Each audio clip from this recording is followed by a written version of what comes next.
ایک تحریک چل رہی ہے وہ اسرائیل اور امریکہ کی مصنوعات کا بائیکاٹ کرنے، یہ بھی کچھ غیرت مند مسلمان ایسی تحریک چلا رہے ہیں اور سنا ہے کہ اس کا کچھ اثر بھی ہو رہا ہے۔ اس میں ایک بات مجھ سے بار بار پوچھی جاتی ہے، وہ یہ ہے کہ یہاں پر جو فرنچائز ہیں جیسے میک ڈونلڈ ہے یا KFC ہے یا اس قسم کے جو کمپنیاں ہیں جن کے کھانے جن کی غذائیں وغیرہ بکتی ہیں، اس کے جو مالک ہیں وہ مسلمان ہیں، پاکستانی ہیں۔ البتہ چونکہ فرنچائز کا انہوں نے معاہدہ کر رکھا ہے، لہذا 5% یا 10% آمدنی کا حصہ وہ ان کمپنیوں کو جاتا ہے۔ تو اگر ان کا بائیکاٹ کیا جائے گا تو خود ان مسلمانوں کو نقصان پہنچے گا جو کہ فرنچائز لیے بیٹھے ہیں۔ تو میں اس کے جواب میں ایک بات عرض کرتا ہوں، وہ یہ کہ یہ مسئلہ فتوے کا نہیں ہے، یہ ایمانی غیرت کا مسئلہ ہے، غیرت ایمانی کا مسئلہ ہے۔ کسی مسلمان، کسی غیرت مند مسلمان کو یہ گوارا نہیں ہونا چاہیے کہ اس کی آمدنی کا 1 پیسہ بھی کسی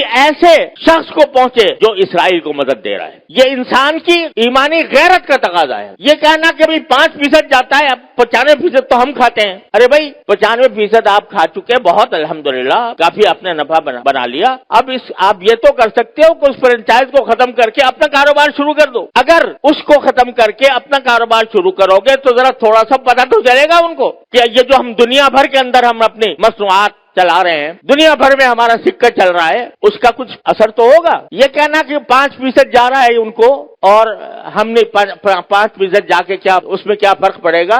آپ ذرا یہ سوچو کہ اگر کوئی میری آمدنی کا 50% نہیں 1% کسی ایسے شخص کو پہنچ رہا ہو جو میرے باپ کے قتل کی سازش کر رہا ہے، گوارا کرو گے کہ میری آمدنی کا 1% ایسے شخص کو دیا جا رہا ہے جو میرے باپ کے قتل کی سازش کر رہا ہے یا میرے قتل کی سازش کر رہا ہے؟ تو اب یہاں اس کو 1% اور 2% اور 5% سے ناپو گے۔ لوگ فتوے کی بات کرتے ہیں، یہ فتوے کا مسئلہ نہیں ہے، یہ ایک غیرت ایمانی کا مسئلہ ہے، اور اس غیرت ایمانی کے تحت یہ میں سمجھتا ہوں کہ کسی غیرت مند مسلمان کو اس کا اقدام نہیں کرنا چاہیے۔ لہذا یہ بھی اس کوشش کا ایک حصہ ہے۔ اور اس وقت یوں سمجھو کہ میں تو یہ سمجھتا ہوں کہ ایک لحاظ سے پوری امت مسلمہ حالت جنگ میں ہے، پوری امت مسلمہ حالت جنگ میں ہے، کیونکہ یہ حملہ صرف فلسطینیوں پر نہیں ہو رہا، معال کار اس کا اثر پورے عالم اسلام پر پڑنے والا ہے، لہذا حالت جنگ میں ہے۔ جب اس حالت جنگ میں ہے تو جو لوگ کہ عالم اسلام کے خلاف یہ سازش کر رہے ہیں ان کو کسی طرح بھی نفع پہنچانا، چاہے وہ 1 پیسے کا ہو، یہ ایک مسلمان کی غیرت کو اسے گوارا نہیں کرنا چاہیے۔ لہذا میں اس بات کی حمایت کرتا ہوں کہ ایسی چیزوں کا بائیکاٹ کیا جائے جس کا فائدہ ان طاقتوں کو پہنچ رہا ہے۔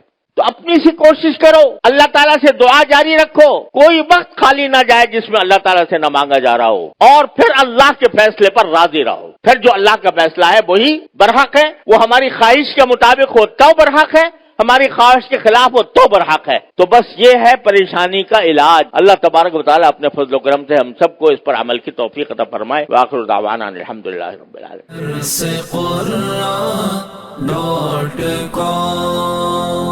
www.darsequran.com